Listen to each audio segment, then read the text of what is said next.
La paradoja de la paradoja. Imagina que encuentras un espejo mágico que refleja no tu rostro, sino tus palabras, y su verdad o mentira. Al mirar ves escrito, esta frase es falsa, y de inmediato sientes un escalofrío porque no sabes si creerle o no. Ese breve enunciado oculta un laberinto donde la lógica y el lenguaje danzan en un vaivén misterioso. ¿Es realmente una paradoja o solo un truco de palabras jugando con nuestra mente? El primer paso es comprender la esencia de esta frase es falsa. Si aceptas que es verdadera, entonces su contenido se convierte en un hecho ineludible. La frase es falsa. Pero si es falsa, entonces no refleja la realidad y por lo tanto sería verdadera. En ambos caminos caes en una contradicción sin salida. Esa autorreferencia directa crea un bucle infinito, donde no puedes asignar un valor de verdad estable. Douglas Hofstadter bautizó a este fenómeno como la paradoja de la paradoja, para mostrarnos que la frontera entre lo lógico y lo lingüístico puede desvanecerse. No se trata únicamente de un acertijo ingenioso, sino de un punto donde el lenguaje se vuelve juguetón y la lógica convencional pierde su firmeza. Hofstadter sugiere que más allá de buscar una solución definitiva, vale la pena celebrar el enredo, porque revela las limitaciones de nuestros sistemas de pensamiento. Para profundizar, vale distinguir entre dos niveles de análisis. En uno puramente lógico tratamos de clasificar la frase como verdadera o falsa, y chocamos con su autorreferencia. En ese marco, la paradoja muestra que no todos los enunciados pueden evaluarse con simples tablas de verdad. El lenguaje contiene frases que rompen las reglas de un sistema lógico cerrado. En un segundo nivel, entramos en el terreno del metalenguaje. Aquí investigamos cómo hablamos sobre la propia frase y su significado. Al desplazarla a otro nivel donde ya no forma parte de las reglas originales, podemos escapar del bucle. Por ejemplo, podemos definir que esa frase no pertenece al lenguaje objeto, donde aplican nuestras reglas de verdad. Así la excluimos del análisis directo y la dejamos en un espacio aparte. Esa estrategia se inspiró en las propuestas de Alfred Tarski para resolver paradojas similares. Sin embargo, esa separación no disuelve por completo el encanto del enigma. Hofstadter nos invita a disfrutar el momento en que la lógica se tuerce y el sentido se vuelve borroso. Nos muestra que es posible construir estructuras lingüísticas capaces de vaciar de contenido las reglas que usamos todos los días, como un mago que revela el truco y a la vez mantiene viva la ilusión. Más allá de la fascinación académica, la paradoja de la paradoja plantea preguntas profundas sobre la naturaleza del lenguaje y del pensamiento. ¿Hasta qué punto nuestras palabras pueden describir el mundo sin caer en trampas internas? ¿Cómo diseñar sistemas formales que eviten estos bucles sin renunciar a la expresividad humana? Al explorar la paradoja comprendemos que toda teoría tiene límites, y que esos límites pueden ser tan reveladores como sus aciertos. En el mundo de la computación y la inteligencia artificial, estas ideas cobran aún más relevancia. Los lenguajes de programación y los sistemas expertos dependen de reglas claras y consistentes. Una frase que se autorreferencie sin mediación puede desencadenar errores o bucles infinitos. Por eso, al diseñar software robusto, evitamos construcciones autorreferenciales directas o implementamos capas de validación que detecten estos problemas y los aíslen. Al finalizar este viaje, Asombras sugiere que no siempre necesitamos cerrar cada enigma con una verdad única. A veces, el valor reside en la paradoja misma y en el desafío que lanza a nuestra capacidad de entender. ¿Esta frase es falsa? Funciona como un espejo que devuelve nuestra propia curiosidad y nos recuerda la riqueza y el peligro de jugar con el lenguaje. Así, la paradoja de la paradoja nos deja un legado enigmático. Nos reta a mirar más allá de las respuestas fáciles y a reconocer que algunas preguntas no tienen solución completa, sino que viven en el umbral de lo desconocido. Cuando vuelvas a encontrar un enunciado autorreferencial, recuerda que estás frente a un juego que expande tu mente y te invita a explorar los límites de la lógica y del lenguaje humano.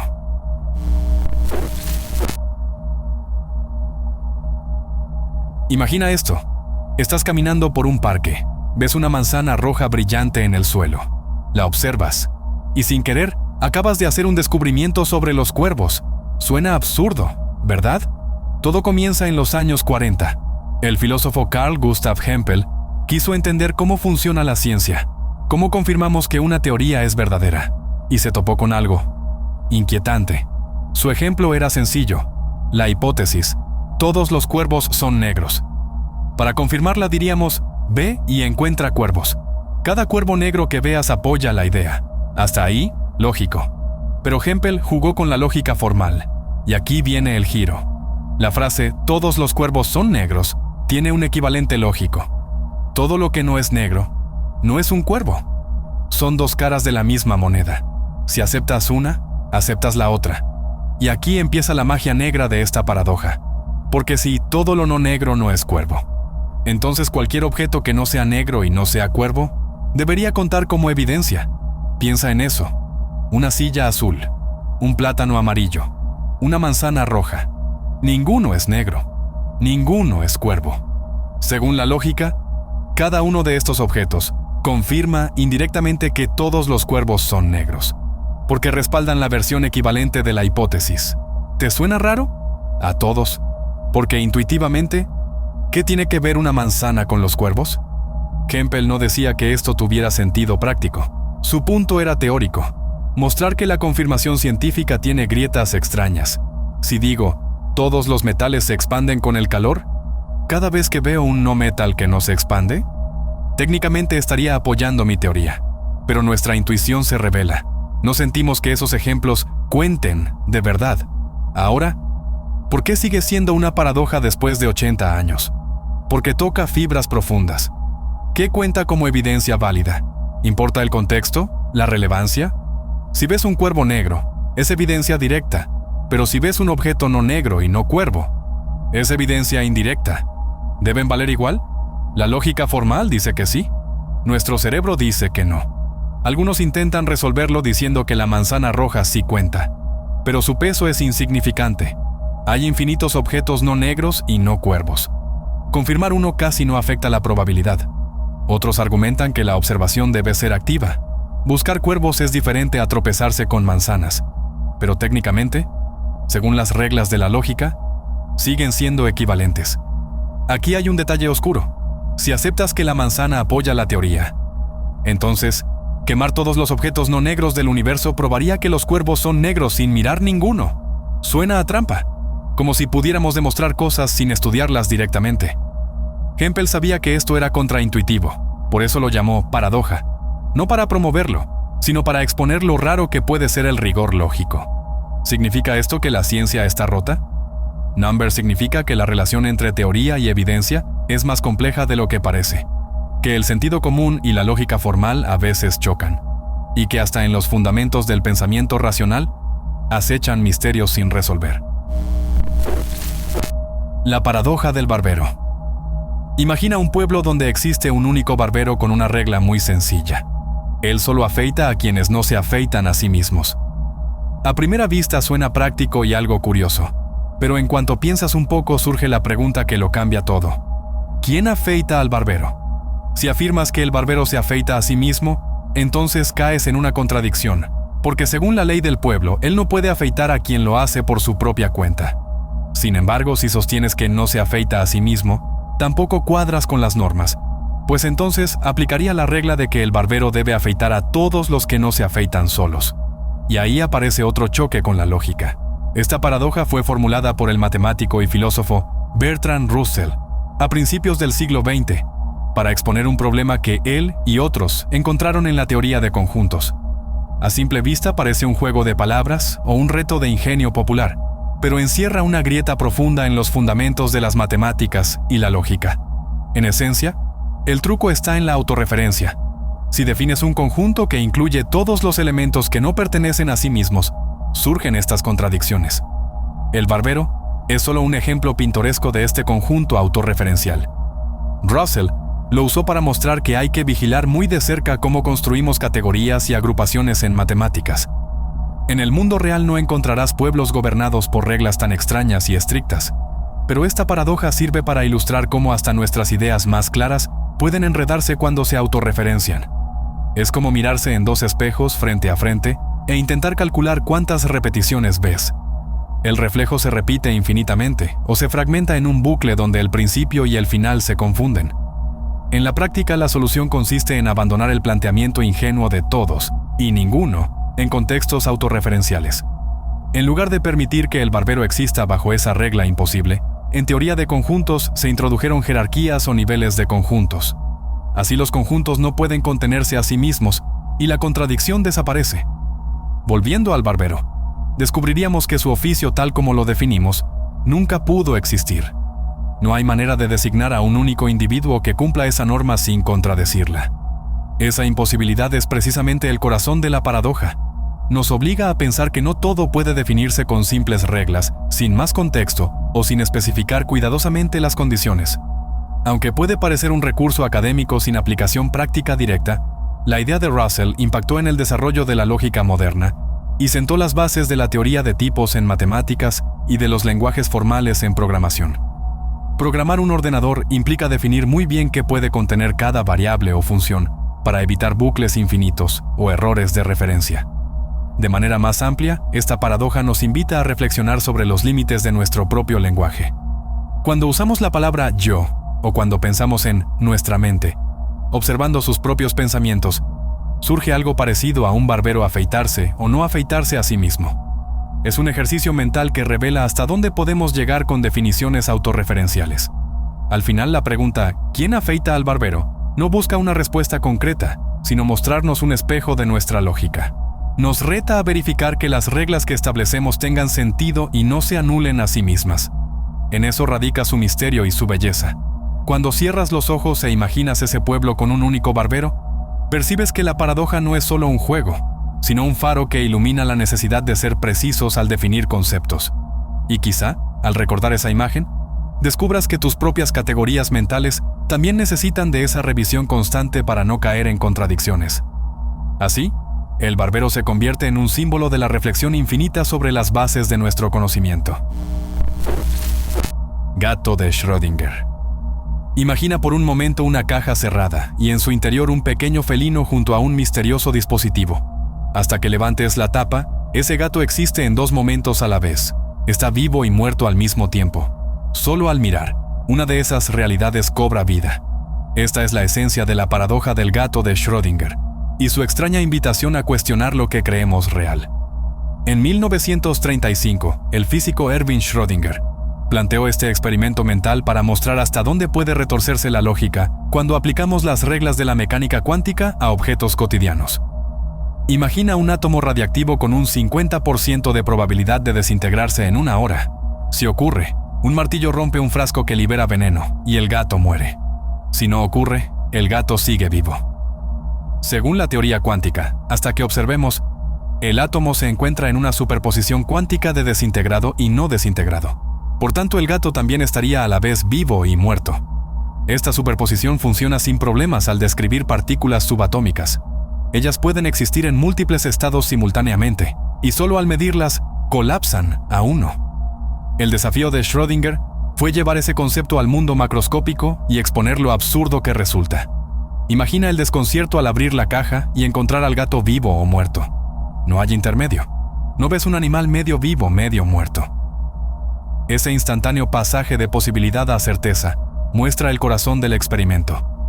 La reacción de la comunidad científica fue mixta.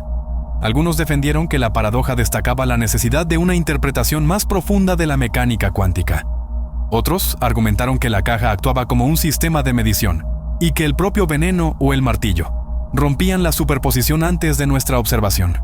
En cualquier caso, el gato se transformó en un símbolo de los límites de nuestra intuición. Para entender mejor, vale recordar dos ideas clave.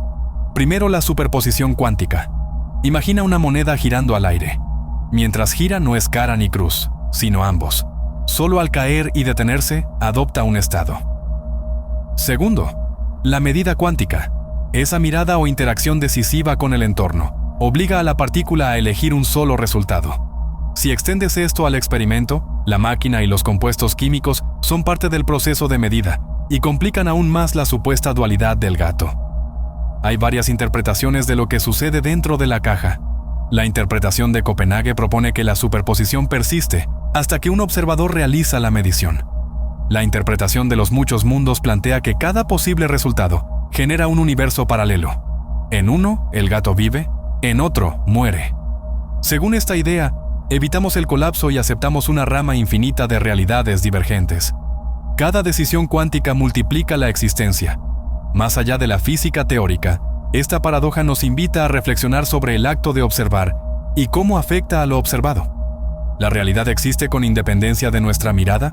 ¿O emergemos como parte del fenómeno? En la vida cotidiana no convivimos con fenómenos de superposición macroscópica. Un gato no se desdobla en dos estados al cerrar una caja. Pero la propuesta de Schrödinger nos alerta de las grietas que aparecen cuando usamos nuestro sentido común fuera de su zona de confort. Aunque el debate sigue abierto, la paradoja del gato de Schrödinger marcó un antes y un después en la filosofía de la ciencia. Popularizó preguntas que trascienden los laboratorios y alcanzan nuestra propia percepción de la realidad. ¿Hasta dónde somos constructores de nuestro mundo cuando miramos, medimos o intervenimos? Paradoja de la elección. Imagina que entras a una tienda con un pasillo interminable de sabores infinitos de helado, y en lugar de entusiasmo sientes un nudo en el estómago. Cuanto más miras, más difícil resulta decidir, y al final te quedas paralizado. Ese desconcierto es el núcleo de la paradoja de la elección, y nos recuerda que un exceso de opciones puede robarnos la paz. Cuando enfrentamos una montaña de alternativas, nuestro cerebro se activa como si estuviera en una competencia de comparaciones. Evaluamos pros y contras una y otra vez. Esa fatiga de decisión no solo gasta energía mental, sino que eleva las expectativas de forma desproporcionada. Con más posibilidades, imaginamos un resultado perfecto y cualquier elección aparece inevitablemente imperfecta. Un psicólogo distinguió entre dos tipos de tomadores de decisiones. Los maximizadores buscan siempre la opción óptima, desafían cada detalle, sopesan cada variable y acaban atrapados en la duda. Los satisfacientes establecen un umbral de suficientemente bueno y avanzan una vez cumplen sus criterios. Curiosamente, los satisfacientes suelen sentir más alivio y menos remordimientos que los maximizadores. En un experimento clásico se invitó a compradores a probar mermeladas. Un día había 6 sabores en exhibición y otro día 32. Con pocos sabores, más visitantes se detenían y compraban. Con muchos, el interés inicial crecía, pero las compras caían en picada. La abundancia no generó más satisfacción, sino todo lo contrario. Demasiadas opciones bloquearon la voluntad de elegir. Esta paradoja tiene ramificaciones en la vida diaria. En aplicaciones de streaming gastamos horas desplazándonos entre miles de series y películas. La ilusión de libertad se convierte en esclavitud de análisis. Terminamos eligiendo lo que ya conocemos en lugar de arriesgarnos a algo nuevo. En tiendas en línea sucede igual. Buscamos el producto ideal y a veces salimos sin comprar nada. Más allá del comercio, la paradoja de la elección influye en decisiones clave. Al buscar carrera profesional, invertimos tiempo infinito comparando caminos, y al final podemos sentir que dejamos pasar oportunidades valiosas. Al explorar relacionarnos con personas, nos obsesionamos con la idea de la pareja perfecta, y descartamos conexiones que podrían resultar significativas. Para liberarnos de este peso hay 3 reglas útiles. Primero, define con claridad tus criterios antes de mirar las opciones. Segundo, limita la cantidad de alternativas a un número manejable, quizás 4 o 5. Tercero, acepta que toda elección implica renunciar a otras. Ese acto de soltar forma parte de vivir, y no es un fracaso sino una decisión consciente. Al simplificar el proceso ganarás agilidad mental y reducirás el remordimiento. Verás que no se trata de sacrificar la libertad, sino de elegir dónde enfocar tu energía. Al final, la satisfacción no nace de la cantidad de opciones, sino de la claridad de tu propia elección. Así, la paradoja de la elección se convierte en una invitación a soltar el exceso y abrazar el poder de lo sencillo. Cuando aprendes a elegir con ligereza, descubres que la verdadera abundancia no está en la variedad infinita, sino en el disfrute pleno de lo que decides sin miedo ni duda. La paradoja del gemelo. Imagina 2 hermanos gemelos jugando en un parque infinito iluminado por estrellas distantes. Uno de ellos sube a una nave que puede alcanzar casi la velocidad de la luz. El otro se queda en la Tierra observando su partida. Al despegar la nave rompe el silencio del cosmos y se adentra en un viaje que cambiará para siempre la forma en que entendemos el tiempo. Según la teoría de la relatividad de Einstein, el tiempo no es un río fijo que fluye igual para todos. Es más bien un tejido que se estira y se pliega según la velocidad y la gravedad. Cuanto más rápido viajas, más lento pasa tu tiempo comparado con quien queda quieto. Así, el gemelo viajero vive una experiencia distinta de su hermano en la Tierra. En el primer tramo del viaje, la nave acelera sin pausa. Sus relojes marcan minutos que para él son inviolables. Mientras tanto, en la Tierra cada segundo transcurre sin demora. Cuando la nave alcanza un 90% de la velocidad de la luz, la dilatación temporal toma fuerza. El reloj del viajero avanza más despacio. Para cada hora que él vive en la cabina, la Tierra vive varios. Después de un tiempo, el gemelo decide regresar. La nave frena y gira con precisión para apuntar hacia el hogar azul. Durante el retorno, el fenómeno se repite. El tiempo dentro de la nave sigue siendo más lento. Al romper la atmósfera y aterrizar, el viajero enfrenta la sorpresa definitiva. Su hermano en la Tierra ha envejecido decenas de años más que él. La paradoja surge al pensar que desde el punto de vista del viajero, la Tierra se aleja y se acerca igual que la nave. Entonces podríamos preguntar, ¿no debería envejecer más lento el gemelo terrestre visto desde la nave, igual que él envejece más lento para quien observa en la Tierra?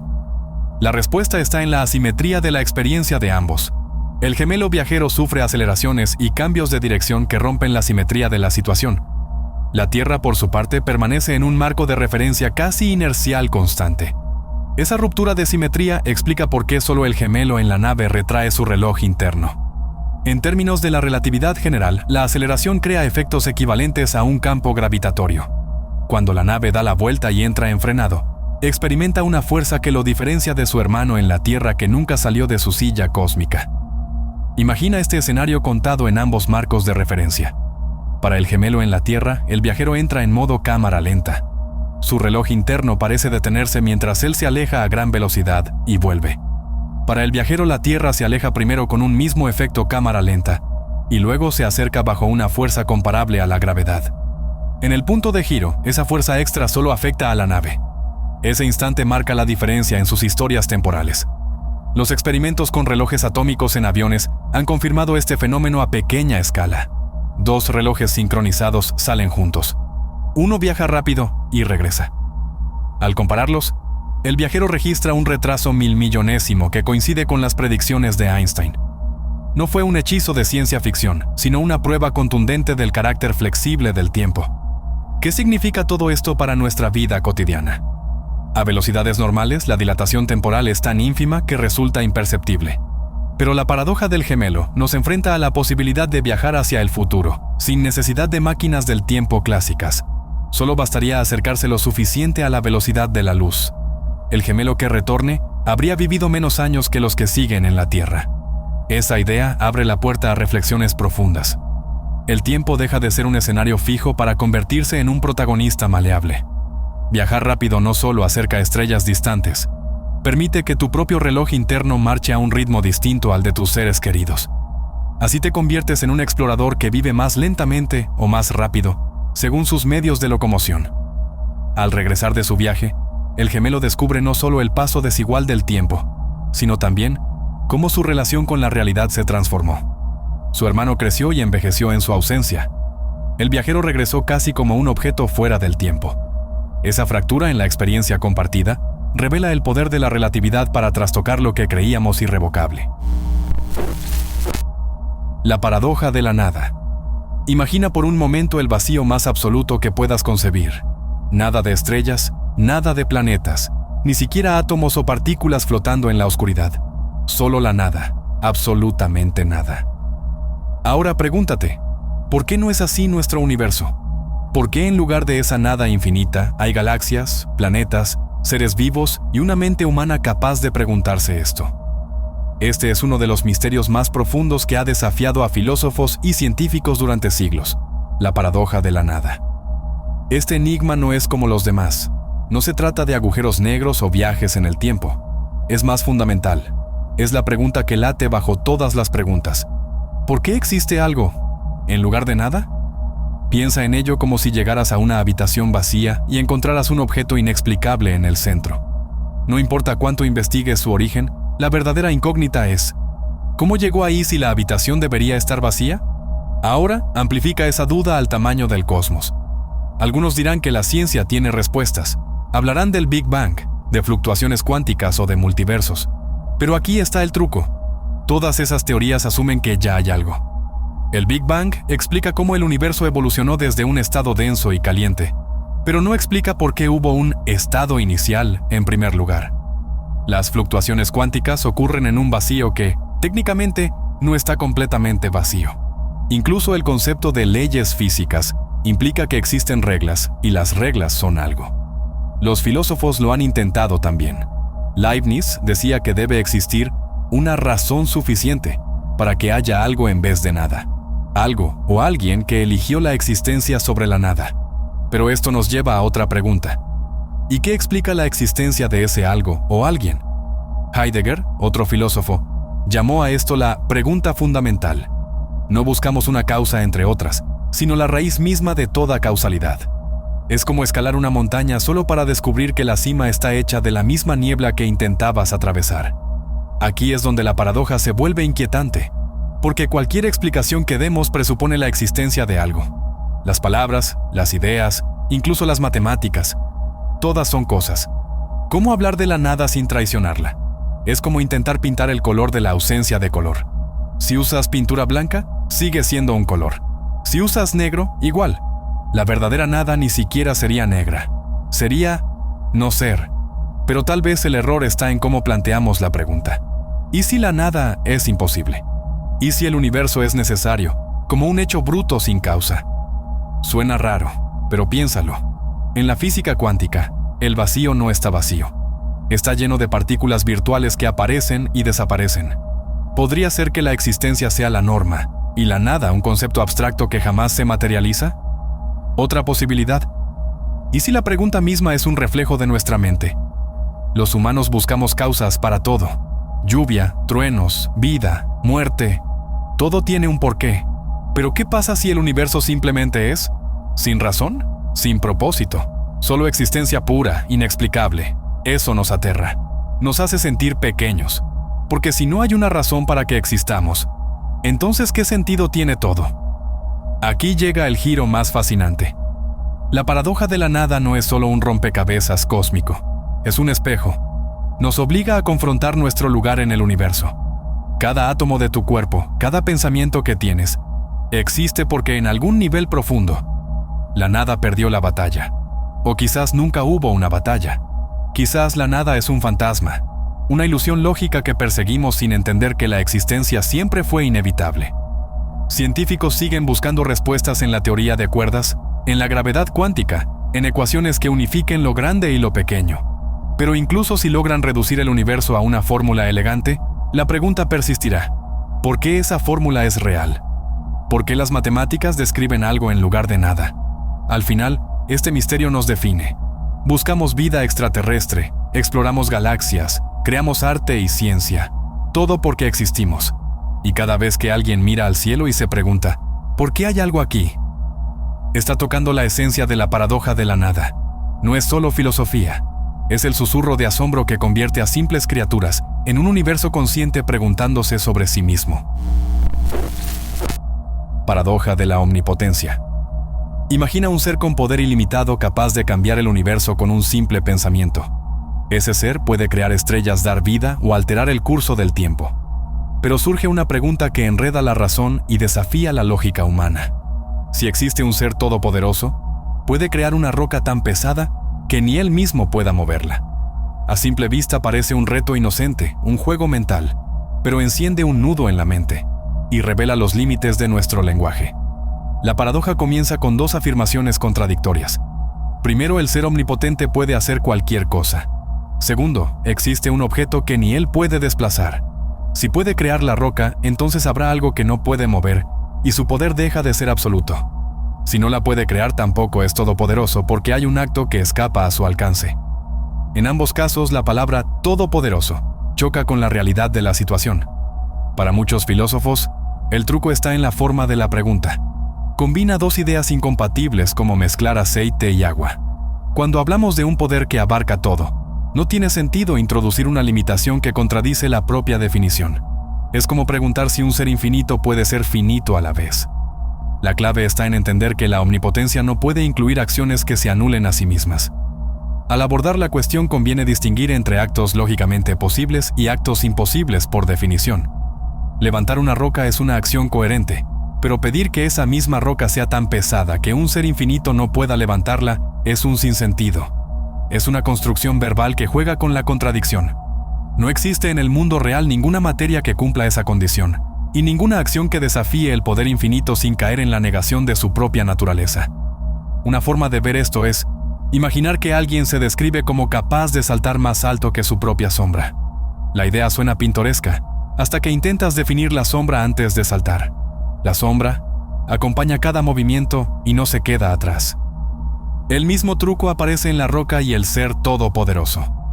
La pregunta crea un bucle imposible. Exige que el omnipotente se limite para demostrar su poder ilimitado.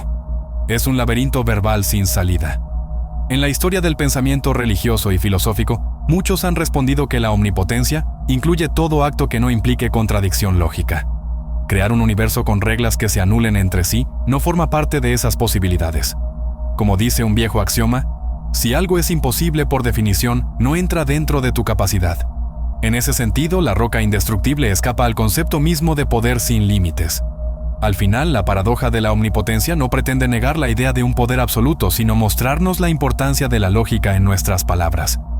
Nos recuerda que al crear conceptos, debemos evitar contradicciones internas. La grandeza de un ser infinito no se mide por su capacidad de hacer lo ilógico, sino por su coherencia al ejecutar lo que no destruye su propia esencia. Paradoja de la libertad versus destino. Imagina que estás a punto de tomar una decisión trivial, quizás elegir entre té o café. Extiendes la mano, tomas la taza y listo. Parece simple, pero ahora piensa esto. ¿Y si esa elección no fue tuya? ¿Y si cada detalle, desde el movimiento de tu mano hasta el sabor que preferiste, estaba escrito en el universo mucho antes de que nacieras? Este no es un debate filosófico cualquiera. Es una grieta en la realidad que nos obliga a cuestionar todo lo que damos por sentado. Si el futuro ya está determinado por leyes físicas, causas y efectos, ¿dónde queda nuestro libre albedrío? ¿Somos actores improvisando en una obra o marionetas siguiendo un guión escrito por las partículas que nos componen? Vamos por partes. Desde la antigüedad, culturas han creído en el destino. Los griegos tenían a las Moiras, 3 diosas que tejían el hilo de la vida de cada persona. Los estoicos decían que aceptar el curso natural del universo era la clave de la paz interior. Pero también existían voces rebeldes. Filósofos como Descartes defendían que la mente humana trasciende las leyes materiales, que tenemos el poder de elegir incluso contra las circunstancias. La ciencia moderna complica las cosas. La física clásica de Newton pinta un universo predecible. Si conociéramos la posición y velocidad de cada partícula, podríamos calcular todo su futuro. Eso incluiría tus pensamientos, tus decisiones, hasta el último latido de tu corazón. Pero luego llegó la física cuántica. Partículas que existen en múltiples estados a la vez, fenómenos aleatorios que ni siquiera Einstein pudo explicar. ¿Es aquí donde se esconde la libertad? ¿En el caos microscópico que burla la predicción? No tan rápido. Algunos neurocientíficos argumentan que hasta nuestras decisiones más íntimas son resultado de procesos cerebrales determinados. En los años 80, el experimento de Benjamin Libet mostró que el cerebro prepara acciones antes de que seamos conscientes de decidir. Imagina que tu mente es un pasajero en un tren que ya partió. Crees que estás eligiendo el destino, pero las vías fueron colocadas hace siglos. Aquí la paradoja se envenena. Si todo está predeterminado, incluso esta conversación es un guión. Las palabras que lees ahora, las dudas que surgen, estarían programadas desde el Big Bang. Pero entonces, ¿por qué sentimos tanto que elegimos? ¿Por qué el peso de la responsabilidad, el arrepentimiento, la culpa, son solo hologramas de una mente que se cree libre? Algunos proponen que el destino y la libertad no son opuestos, que el universo tiene caminos flexibles, como un río con múltiples corrientes. Tú no controlas el río, pero sí cómo nadas en él. Las elecciones existen dentro de límites. No puedes escapar de la gravedad, pero sí decidir saltar. Esto se llama compatibilismo. Suena reconfortante, pero deja una picazón. Si tus deseos y personalidad también están determinados por genes y ambiente, ¿realmente nadas o solo crees que lo haces? Hay un giro más oscuro. Imagina un universo bloque, donde pasado, presente y futuro coexisten. El tiempo es una ilusión. Tu vida ya está completa, como un libro en una estantería cósmica. Leer página por página no cambia la historia. En este modelo, la libertad es una fantasía narrativa. Eres el personaje que cree influir en la trama cuando en realidad solo sigue las líneas escritas. Pero espera, la física cuántica insinúa que el azar existe. Partículas que deciden espontáneamente. Universos paralelos donde cada posibilidad se ramifica. Si el cosmos permite múltiples futuros, quizás nuestra conciencia es lo que colapsa esas opciones en una realidad. En otras palabras, elegir no sería controlar el menú, sino seleccionar un plato entre infinitos disponibles. Aquí la paradoja se convierte en espejo, porque incluso si tenemos libre albedrío, está limitado por lo que somos. No elegimos nacer, ni nuestro cuerpo, ni el idioma que hablamos. Tus decisiones más profundas están filtradas por una identidad que no escogiste. ¿Es esto libertad o solo un destino disfrazado? La religión y la espiritualidad tienen sus propias batallas aquí. Predestinación divina versus el poder de la voluntad. Karma versus redención. Pero al final, todas chocan con la misma roca. Si algo nos controla, sea Dios, el azar o las leyes físicas, ¿qué queda de nosotros? ¿Somos algo más que títeres complejos? Quizás la respuesta está en redefinir la libertad, no como un poder absoluto, sino como la capacidad de actuar según nuestra naturaleza. Un león caza no porque elija ser depredador, sino porque es su esencia. Los humanos creamos, dudamos, nos rebelamos, porque eso es lo que somos. En este sentido, el libre albedrío no sería escapar del destino, sino cumplirlo auténticamente. Al final, este enigma nos devora y nos define. Si todo está escrito, la vida sería una novela ya leída. Pero si somos libres, cargamos el peso de crear significado en un cosmos indiferente.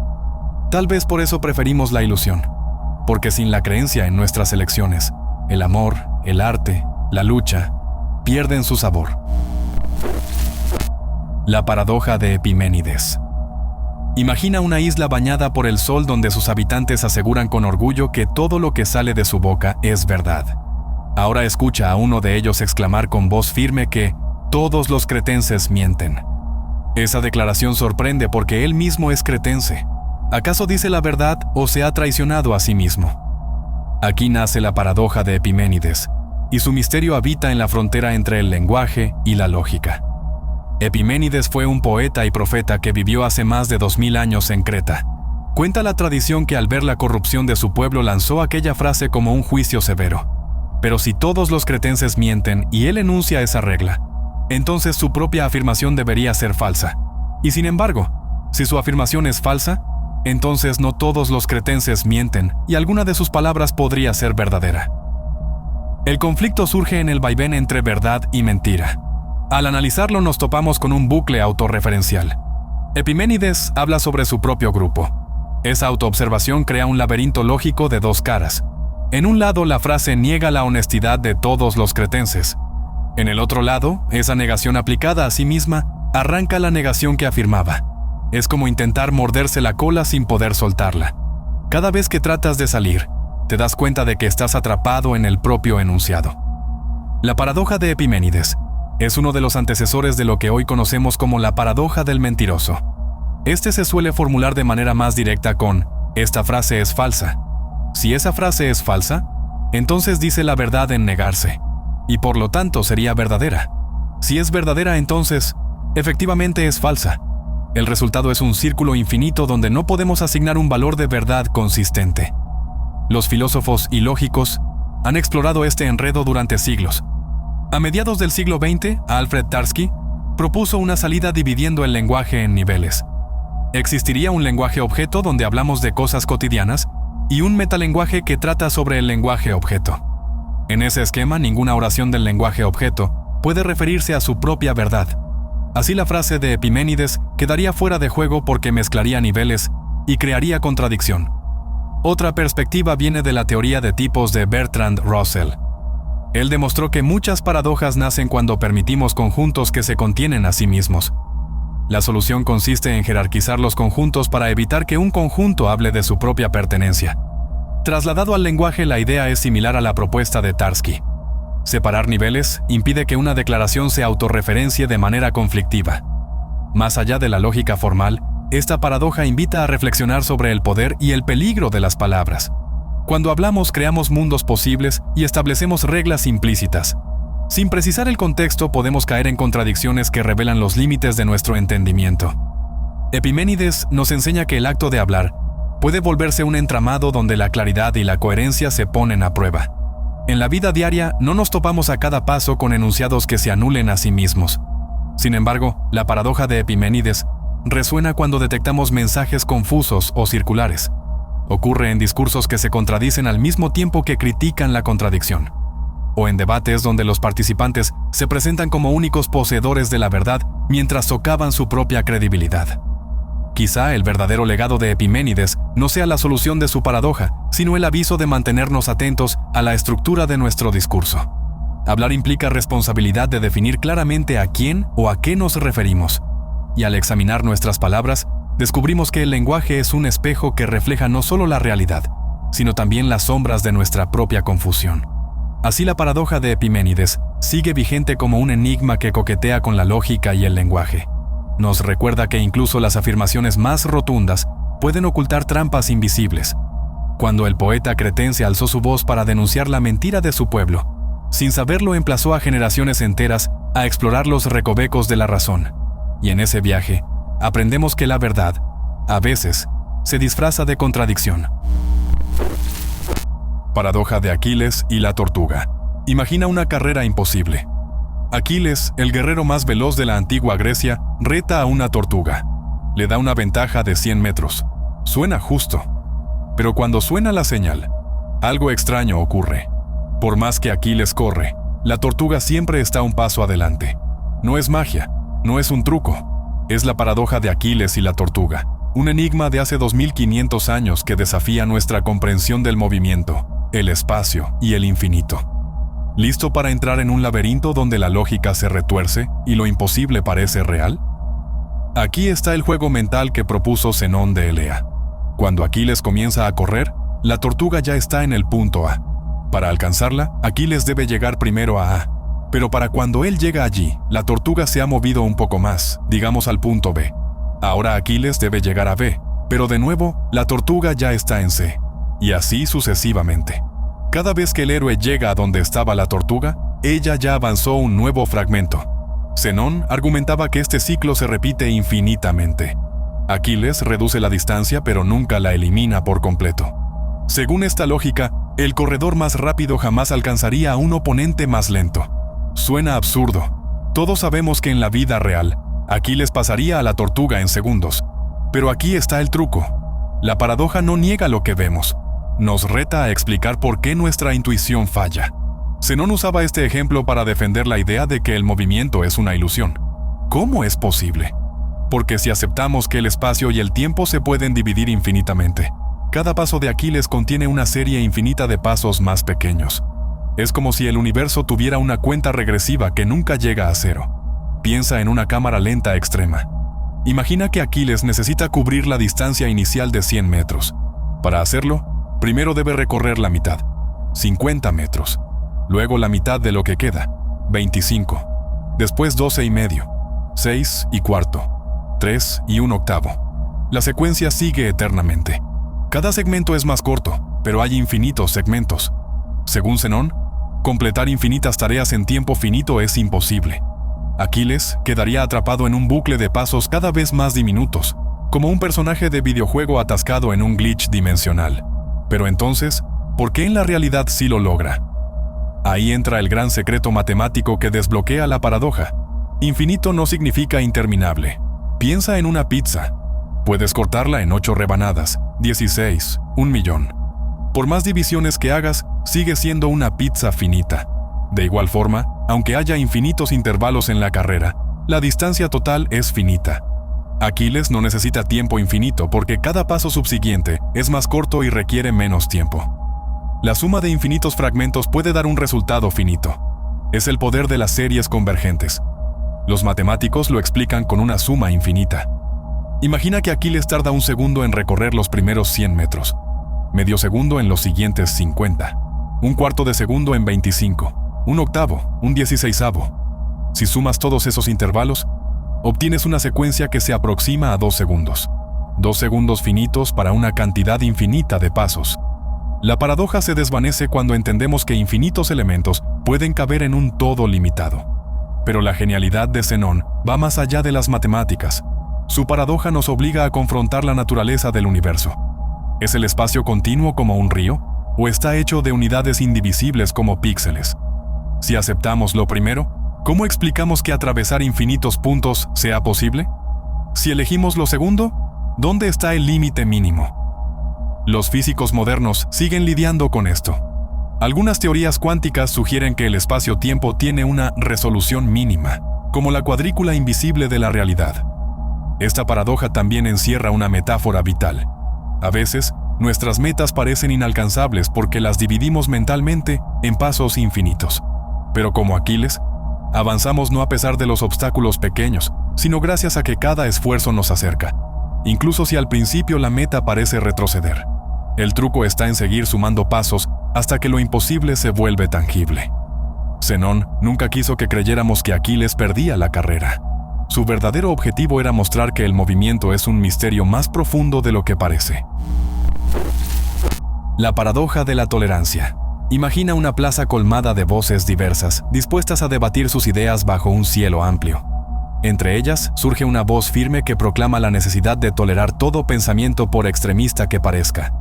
Al principio esa frase atrae aplausos y mira al futuro con esperanza, pero al profundizar descubrimos un secreto inquietante. Permitir sin límites la intolerancia puede destruir el propio fundamento de la convivencia abierta. El filósofo Karl Popper formuló esta idea tras observar los peligros de grupos radicales en los años 30. Pensó un experimento mental para mostrarnos que la tolerancia infinita, sin ningún criterio, puede volverse en contra de sí misma. Si aceptamos la voz de quien promueve la violencia o la exclusión, abrimos la puerta a silenciar otras voces. En nombre de la libertad se siembra la semilla de la opresión. Para entenderlo vale imaginar un jardín en el que todas las plantas crecen sin poda. Al principio la vista es espléndida. Flores y arbustos compiten por la luz. Con el tiempo algunas especies agresivas se extienden sin control. Ahogan a las demás y el jardín se convierte en un paisaje monótono. La libertad de crecer sin freno permite que lo vigoroso sepulte lo delicado. En el terreno social, las ideas intolerantes funcionan de modo similar. Un discurso que fomenta el miedo al diferente o que justifica la violencia acaba socavando los derechos básicos de todos. Si alza la voz sin límites, con el pretexto de la libertad, multiplica su influencia hasta acallar la crítica. Entonces el espacio de debate se reduce.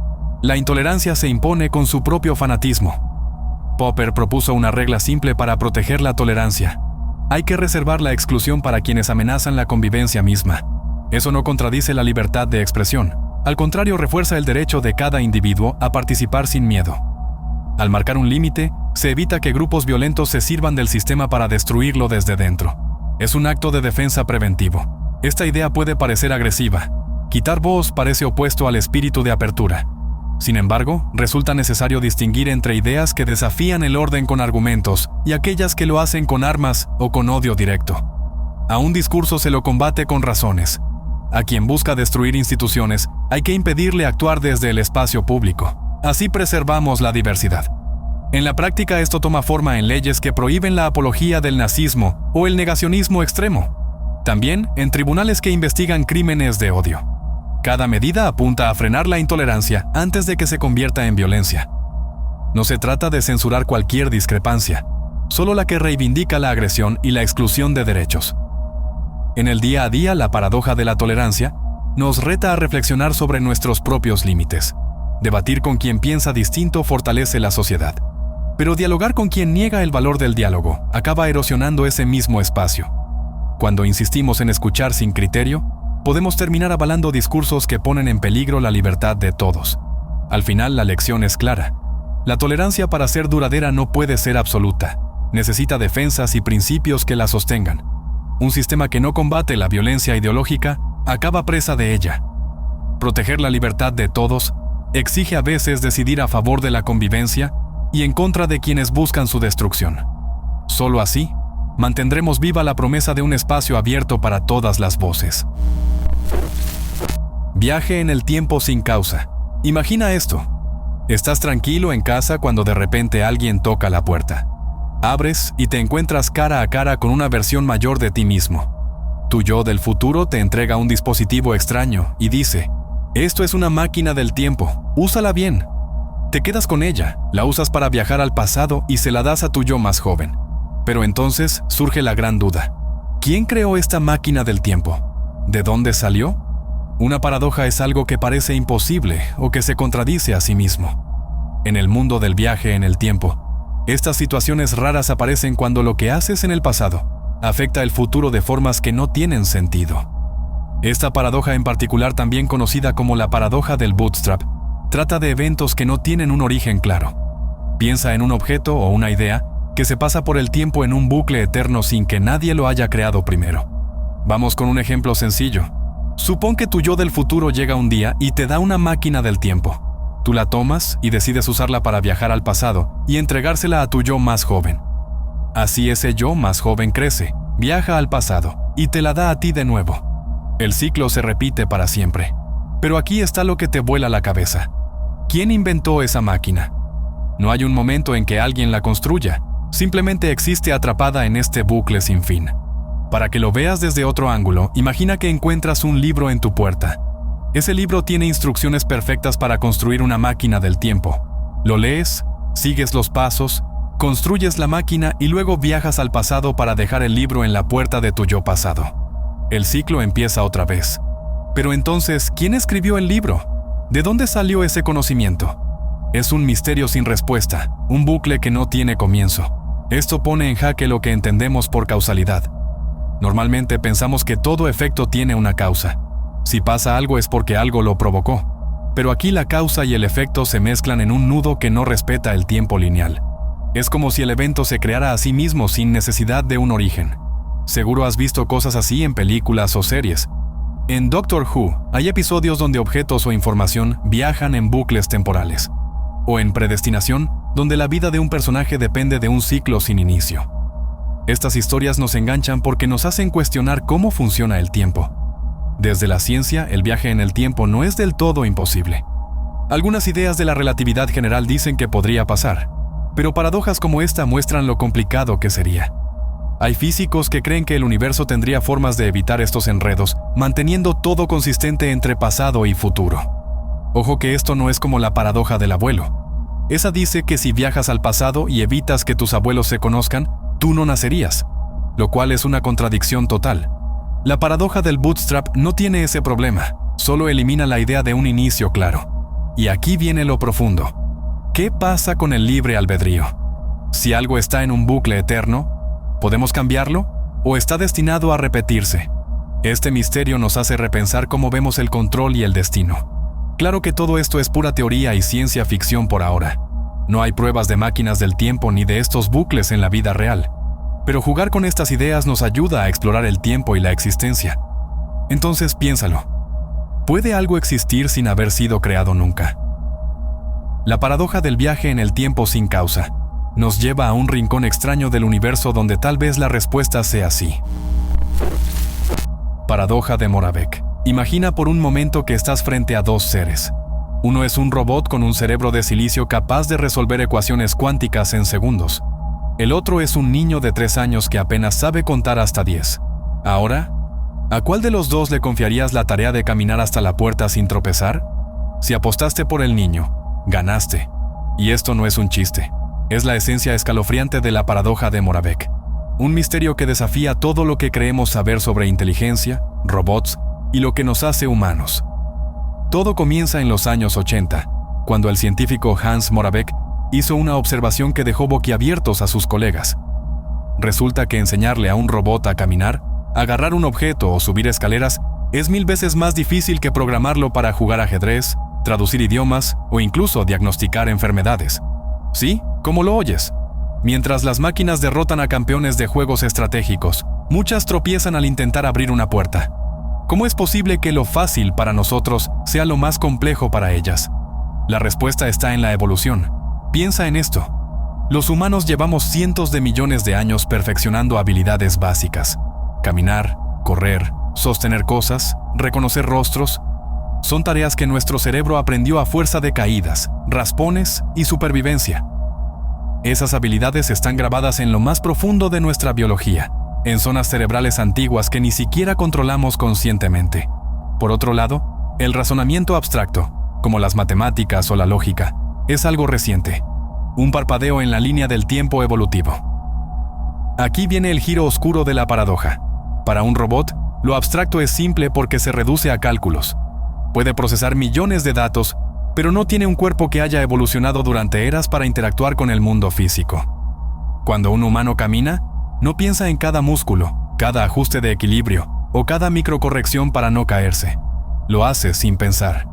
Para un robot, eso requiere algoritmos monstruosos, sensores hiperprecisos y una potencia de procesamiento que consumiría más energía que una ciudad pequeña. ¿Un ejemplo? En 1997, la computadora Deep Blue de IBM venció al campeón mundial de ajedrez Garry Kasparov. Pero por esa misma época, los robots más avanzados del planeta apenas podían subir escaleras sin desarmarse. Hoy, aunque hemos visto avances como los robots de Boston Dynamics haciendo piruetas, sigue siendo un desafío colosal. Un resbalón en una mancha de aceite o un escalón irregular los manda directo al piso. Mientras tanto, cualquier niño de 2 años improvisa soluciones en tiempo real. La paradoja nos obliga a preguntarnos, ¿qué es realmente la inteligencia? ¿Acaso subestimamos el valor de lo que hacemos sin esfuerzo? Moravec decía que estamos cegados por nuestro propio sesgo. Creemos que el ajedrez o la física son difíciles porque nos cuestan años de estudio. Pero no vemos que caminar es una obra maestra de ingeniería biológica, un ballet de neuronas, músculos y sentidos que ni las máquinas más potentes pueden replicar, todavía. Aquí hay otro detalle inquietante. Mientras los robots se vuelven genios en tareas intelectuales, carecen de algo que hasta el ser más simple de la naturaleza tiene: sentido común. Un robot puede diagnosticar un tumor en una radiografía, pero no sabe que si alguien se le acerca corriendo, debe moverse a un lado. No entiende el mundo como nosotros. No tiene instintos, y eso los hace torpes, frágiles, casi como aliens en un planeta que no comprenden. Pero esto no es el final. La paradoja de Moravec también es una ventana al futuro. Si logramos resolver el enigma de cómo emular nuestras habilidades más básicas en máquinas, estaríamos cerca de crear inteligencia artificial verdaderamente humana, o quizá sobrehumana. Imagina robots que combinen el razonamiento de un Einstein con la agilidad de un felino. Serían capaces de cosas que ni siquiera podemos soñar. Mientras tanto, la próxima vez que veas a un robot tropezar o a un niño gatear con determinación, recuerda, en ese tropiezo hay un secreto ancestral. Un código escrito no por programadores, sino por la evolución. Y tal vez, en ese contraste entre lo mecánico y lo orgánico, esté la clave para entender no solo a las máquinas, sino también lo que nos hace irrepetibles a nosotros. ¿Será que la verdadera inteligencia no está en el cerebro, sino en la forma en que nos movemos por el mundo? La paradoja de Moravec no tiene todas las respuestas, pero sí nos deja una pregunta flotando en el aire, como un desafío silencioso. ¿Qué es más valioso? ¿Saberlo todo? ¿O saber estar aquí? La paradoja del bootstrap. Imagina que un día encuentras un libro antiguo en tu ático. Sus páginas están llenas de ideas revolucionarias. Decide publicarlo. Se vuelve un éxito mundial. Años después viajas en el tiempo y dejas ese mismo libro en el ático de tu casa pasada. La pregunta es, ¿quién escribió el libro? No hubo un autor original. El libro simplemente existe. Se creó a sí mismo en un círculo eterno. Esto no es ciencia ficción. Es la paradoja del bootstrap. Un misterio temporal donde el efecto se convierte en la causa y la realidad se pliega sobre sí misma como un origami imposible. Todo empieza con un concepto simple. Un objeto o información que viaja al pasado y se convierte en la semilla de su propia existencia. Sin origen, sin punto de partida. Como un GIF que se repite infinitamente. Pero aquí está lo escalofriante. Según las reglas de esta paradoja, ese objeto nunca fue creado. Simplemente está allí. Atrapado en un bucle donde su principio y su fin son la misma cosa. Piensa en una máquina del tiempo. Imagina que Mozart viaja al futuro y copia una sinfonía de un libro. Regresa a su época y la interpreta. Esa misma sinfonía es copiada en el libro que él usó. ¿Quién compuso la música? ¿Mozart? ¿El autor del libro? La respuesta es nadie. La melodía no tiene padre. Es un fantasma musical que se autogenera en el tejido del tiempo. Este enigma lleva el nombre de Robert Heinlein. En su cuento By His Bootstraps, un hombre recibe ayuda de un extraño que resulta ser él mismo del futuro. La idea es que te levantas tirando de las correas de tus propias botas, algo lógicamente imposible, pero que en un bucle temporal se convierte en una realidad retorcida. Aquí está el núcleo de la paradoja. Rompe la causalidad. Ese principio básico de que todo efecto tiene una causa, en nuestro mundo. A causa B. B, causa C. Pero en el bucle bootstrap, B es causado por C, que a su vez es causado por B. Es como un dibujo de Escher, donde las escaleras suben y bajan al mismo tiempo, donde el pasado depende del futuro que depende del pasado. Algunos físicos teorizan que esto podría ser posible en universos con curvas temporales cerradas, agujeros de gusano que conectan diferentes momentos. Si viajaras a través de uno, podrías enviar un objeto a su propio pasado, creando un ciclo sin origen. Pero esto no es solo teoría. Tiene ramificaciones aterradoras. Imagina una carta que te escribes a ti mismo. Contiene el secreto para construir una máquina del tiempo. La construyes. Usas la máquina para enviar la carta a tu yo pasado. Ahora, ¿quién escribió la carta? No fue tu pasado. No fue tu futuro. La carta se escribió sola. Existe porque existe. Es conocimiento que surge de la nada. Un eco eterno sin fuente original. Esta paradoja cuestiona algo fundamental. ¿Qué es real? Si algo puede existir sin origen, ¿significa que la creación espontánea es posible? ¿Podría el universo entero ser un bucle bootstrap? Algunas interpretaciones de la mecánica cuántica sugieren que las partículas pueden comportarse así, apareciendo en bucles causales. Pero a escala humana, la idea es desconcertante. Películas como Dark o Terminator juegan con esto. En Terminator, el brazo de un cyborg viaja al pasado. Su tecnología inspira la creación de Skynet, que luego envía al cyborg original. ¿Quién diseñó la tecnología? Nadie. Es un ciclo perfecto. La paradoja se alimenta de sí misma. Pero aquí hay un giro filosófico. Si aceptamos que algo puede existir sin causa, ¿todo nuestro concepto de realidad se desmorona? Normalmente trazamos cadenas de eventos hacia atrás. Buscamos orígenes, Big Bangs, primeras causas. El bootstrap nos dice que quizás algunas cosas no tienen principio. Son bucles autónomos, islas de existencia que flotan fuera del río normal del tiempo. Los escépticos argumentan que esto viola la conservación de la energía. ¿De dónde sale la materia en el bucle? Los teóricos contraatacan. En un universo cerrado, la energía total sigue siendo la misma. El objeto no se crea ni se destruye, solo recicla su existencia eternamente. Como un tren que da vueltas en una vía circular. Ahora piensa en ti mismo. ¿Y si tu idea más brillante, ese chispazo de genio, en realidad te llegó de tu yo futuro? ¿Y si toda tu vida es un eco de decisiones que aún no has tomado? La paradoja del bootstrap no es solo sobre objetos, es sobre identidad, sobre el libre albedrío, sobre si somos autores de nuestro destino o solo personajes en un guión que se escribe a sí mismo.